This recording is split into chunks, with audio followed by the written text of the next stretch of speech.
लोग regular Bible पढ़ते हैं? कहाँ गए यीशु मसीह? यरूशलेम में से होकर कहाँ चले गए? उसके बाद तो कोई वर्णन ही नहीं मिला लगता। कहाँ गए? बड़े कंफ्यूजन में देख रहे हैं मुझे। ये कंफ्यूजन क्यों है पता है क्या? क्या बाइबल नहीं पढ़ते हैं क्या?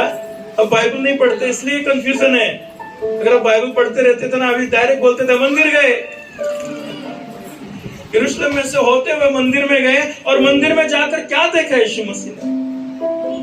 बताइए मुझे। यहाँ तो जय जयकार के नारे लग रहे हैं, यीशु मसीह आ रहे हैं, यीशु मसीह जा रहे हैं, लोग बोले हमारा राजा आ गया, हमारा राजा आ गया। लेकिन जब राजा मंदिर में प्रवेश करता है तो सोचते हैं कौन साधु है क्या? इसने तो महल में जाना चाहिए और लड़ना चाहिए, तो मंदिर में क्यों जा रहा है? कई प्रजा के मन में प्रश्न उठे। तो मेरे प्रिय लोगों, मैं आपसे पूछना चाहूंगा, यीशु मसीह ने मंदिर में जाकर क्या देखा? खजूर, मंदिर और हमारा यीशु मसीह का क्या कनेक्शन है, उसकी ओर मैं लेकर जा रहा हूं। जब यीशु मंदिर में गए तो क्या देखा मुझे बताइए? मेरी तरफ देखिए। चुंगी लेने वाले, चुटकी लेने वाले थे। चुंगी लेने वाला तो बाहर बैठा था।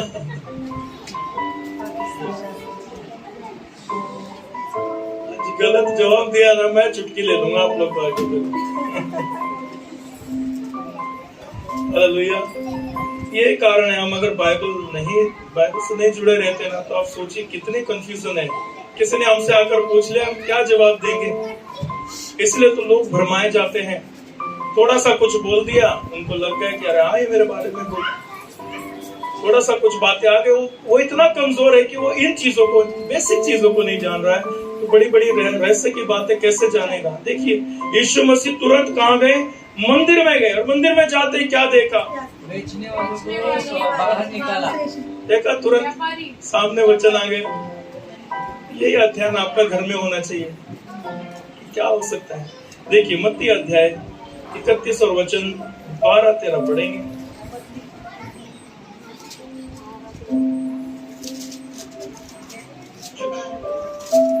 मत्ती अध्याय 21 12-13 वचन पढ़ेंगे। यीशु ने परमेश्वर के मंदिर में जाकर उन सबको जो मंदिर में लेन देन कर रहे थे निकाल दिया, और सर्फिरों के पीढ़े और कबूतर बेचने वालों की चौकियां उलट दी, और उनसे कहा, लिखा है मेरा घर प्रार्थना का घर कहलाएगा, परंतु तुम उसे डाकुओं की खो बनाते हो। हालेलुया। जब सोचिए, हम जब ये उड़ी मार रहे थे, होसन्ना होसन्ना, हालेलुया, धन्यवाद, हालेलुया। प्रभु देखता होगा यार, इनको इसका अर्थ पता नहीं और हम देकर खड़े हैं बस, हालेलुया। तो जो नए हैं उनके लिए तो नहीं, लेकिन हम जो पुराने लोग हैं, जो प्रभु में सालों से चल रहे हैं, हम जो भी चीज प्रभु में करते हैं उसके भेद को जाने। अगर वो भेद हम नहीं जानेंगे ना, तो शैतान बड़ा ही कंफ्यूजन में हमको डाल देगा। यीशु मसीह यहाँ पर जुलूस चल रहा है। क्या चल रहा है? यहाँ पे जुलूस चल रहा है, मतलब पार्टी चल रही है, लोग एंजॉय कर रहे हैं। लेकिन यीशु मसीह वहां से दुखी हुए, जाकर देखा कि जो प्रार्थना आराधना का घर है, जहाँ परमेश्वर का संदेश, शुभ संदेश होता है, वहां पर क्या चल रहा है? डाकुओं की खो बना दिया इन लोगों ने, जो मेरा जय जयकार कर रहे हैं। यही वो लोग हैं। और जब लोगों को वहां से मंदिर से हटाए तो वही लोग उन पर क्रोधित हुए। और बाइबल देखो अभी क्या कहती है, कई सर फिरे जाकर, कोई ऐसा ही वैसा नहीं बैठा है, कोई सर फिरे जाकर वहां पर क्या कर रहे थे? लेन देन कर रहे थे। मंदिर को भी क्या कर दिया? आराधना का घर नहीं है, प्रार्थना का घर नहीं है, लेन देन का घर बना दिया। और फिर हो रहा है यीशु मसीह सोटा लेकर खड़ा है।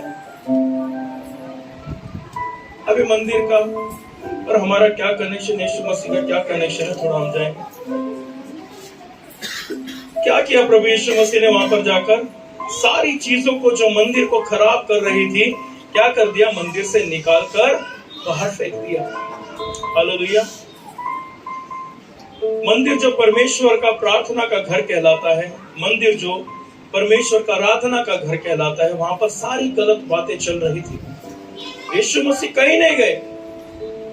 वो हो सकता था सीधा है ना, वो राजा के पास अगर लोगों की सोच के अनुसार वैसी बात होती तो सीधा कहा जाता था महल में जाके सारी चीजें सॉल्व करता था। लेकिन वो इस राज्य के लिए नहीं, वो तो इस राज्य के लिए आया था, पिता के राज्य के लिए आया था। वो आपको और मुझे बचाने के लिए आया था, पूरी दुनिया को बचाने के लिए आया था। इसलिए नम्रता से कहा चला गया, पहले उस मंदिर को साफ किया जाए जहां पर परमेश्वर का आत्मा उतरता है, क्योंकि वहां गंदगी है। तो सीधा प्रभु वहां गए, सारी चीजों को वहां से हाथ के बनाए हुए मंदिरों में नहीं रहता। प्रेरितों के काम अध्याय 17 और वचन 24 से 25 हम पढ़ेंगे।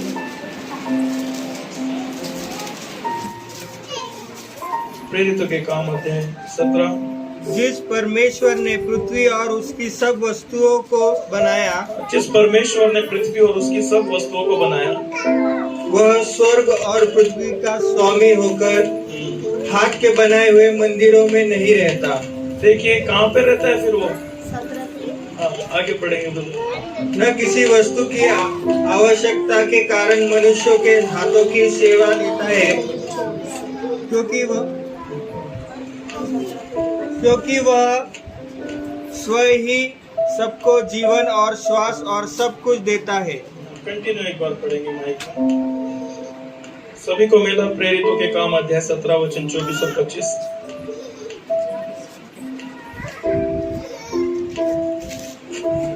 जिस परमेश्वर ने पृथ्वी और उसकी सब वस्तुओं को बनाया, वह स्वर्ग और पृथ्वी का स्वामी होकर हाथ के बनाए हुए मंदिरों में नहीं रहता, न किसी वस्तु की आवश्यकता के कारण मनुष्यों के हाथों की सेवा लेता है, क्योंकि वह स्वयं ही सबको जीवन और श्वास और सब कुछ देता है। हालेलुया। वो क्या करता है, किसी के हाथ की वस्तुएं नहीं लेता है, वो सब वो खुद देता है। अब यहाँ पर हम देखते वो हाथ के बनाए हुए मंदिरों में नहीं रहता। फिर अभी प्रश्न ही उठ जाता है, इतने बड़े बड़े मंदिर बनाए गए हैं, कोई सोने से बनाया है, कोई संगमरमर के क्या बोलते हैं टाइल्स से बनाया गया है, कोई मंदिर चंदन की लकड़ी से बनाया गया है। हालेलुया। कोई मंदिर और कोई सागवान की लकड़ी से बनाया गया है। बड़े बड़े अलग अलग तरीके से मंदिर बनाए गए हैं। तो अब वो परमेश्वर हाथ के बनाए मंदिर में नहीं है, तो कहाँ है वो? हालेलुया। कहाँ है? हमारे भीतर। इसके हाथ के बनाए वो मंदिर में वो रहता है। देखिए कनेक्शन, देखिए कहाँ है, कहाँ से कहाँ आ रहा है। हालेलुया। समझ में आ रहा है आपको कहाँ से कहाँ मंदिर? पहले लोग आराधना करते थे, धीरे धीरे पुराने नियम से नए नियम में जब हम आते हैं तो मंदिर कहाँ ढल रहा है। हालेलुया। मंदिर का कनेक्शन क्या है? अब ये हम पढ़ेंगे। पहला कुरिन्थियों अध्याय 3 और वचन 16-17 पढ़िए। वो हाथ के बनाए मंदिर में नहीं रहता।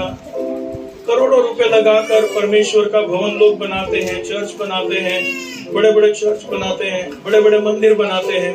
तो परमेश्वर यहाँ पर कहता मैं यहाँ नहीं रहता। अभी लोग बनाने वाले सोचते रहेंगे अरे मंदिर किसके लिए बनाया? परमेश्वर यहाँ नहीं रहता तो कहाँ रहेगा? अभी ये तो हमारे पैसे ऐसे व्यस्त चले गए, पछताने लगते हैं लोग। लेकिन देखिए मेरे प्रिय लोगों, मंदिर क्या है इसे हमें बड़ा समझ लिया ना अच्छे से, हम कभी भी है ना धोखा नहीं खाएंगे, कभी भी हम निराश और नाराज नहीं होंगे। पढ़ेंगे पहला क्या तुम नहीं जानते कि तुम परमेश्वर का मंदिर हो और परमेश्वर का आत्मा तुम में वास करता है। हालेलुया। क्या तुम नहीं जानते कि तुम कौन हो? थोड़ा ध्यान दीजिए, गिरा देते थे अभी। हालेलुया। क्या तुम नहीं जानते तुम परमेश्वर का मंदिर हो और परमेश्वर का आत्मा क्या करता है? तुम में वास करता है। परमेश्वर को पता चला कि यार ये मंदिर बनाते हैं फिर तोड़ देते हैं, मंदिर बनाते हैं फिर तोड़ते हैं। अब मैं ऐसा मंदिर निर्माण करूंगा जिसको कोई तोड़ ही नहीं पाएगा। हालेलुया। हालेलुया। समझ में आ रहा है आपको? यस। वो मंदिर तो बन रहा है, बन भी जाएगा, जो कुछ भी होगा देख लेंगे। लेकिन आज यीशु मसीह क्या हमारे जीवन में विजय प्रवेश कर पाए हैं क्या? आज एक प्रश्न हमारे ऊपर उठता है, इस मंदिर को हमने क्या बनाकर रखा है? गलत गलत विचारों का अड्डा, गलत गलत सोच का अड्डा बनाकर रखा है। ये नहीं है, वो नहीं है, ऐसा है वैसा है। डाकू बैठे हैं क्या आके बार बार झगड़ा कर रहे, लड़ाई कर रहे, क्या बनाकर बैठा है? हालेलुया। कैसे विचारों में हम इस मंदिर को रखते हैं? आज बड़ा प्रश्न हमारे ऊपर उठता है कि यीशु मसीह ने सच में इस मंदिर में प्रवेश किया है क्या? अपने आप से ही पूछना है। जो परमेश्वर के भवन में आकर, मेरे प्रिय लोग, जो परमेश्वर के भवन में आकर बुरा मानता है वो मंदिर तैयार नहीं हुआ। इसलिए मंदिर को तैयार करो। यरूशलेम में जैसे यहूदी लोगों ने किया था वैसे नहीं, हमको यीशु मसीह के तरीके से अपने आप को तैयार करना होगा, क्योंकि दिन बुरे हैं और अवसर बड़े कम है हमारे पास, और इनमें हम आपस में लड़ते रहेंगे, आपस में बुरे विचार करते रहेंगे, मंदिर को खराब करते रहेंगे। तो परमेश्वर का वचन ये भी कहता है जो परमेश्वर का मंदिर को खराब करेगा, नाश करेगा, मैं उसे नाश कर दूंगा। तो हम क्यों शैतान का सुने और परमेश्वर के हाथों में पड़े? हालेलुया।